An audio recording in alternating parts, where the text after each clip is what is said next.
د هزارې سیمې سره تعلق لرونکي د ګورنمنټ پوسټ ګریجویټ کالج ماسیرې د پښتو څانګې لخوا یو سیمینار منعقد کړی شوی دی کوم به چې په 9 سپتمبر کال 2023 کولی شي.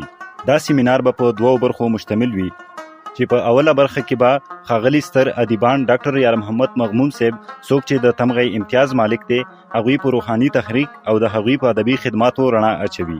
له دې نه وروسته به اسیر منګل صاحب څوک به چې د پښتو په جدید افسانه د خپلو خیالاتو اظهار کوي. د دې سیمینار په 2مې برخه کې به یو مختصر شان مشاعره هم کولی شي چې په هغې کې به د پښتو ادب سره تعلق لرونکي درنې مېلمنې هم وي څوک چې نه صرف د پښتو د درنو لوپټو خاوندانې دي بلکې د دې سره سره د ادب په لاره هم د سړو سره اوږه په اوږه ولاړې دي. په کوم کې چې حسینا ګل رانا تبسم څوک چې د تمغې امتیاز مالکه ده هغوی هم وي او له دې نه علاوه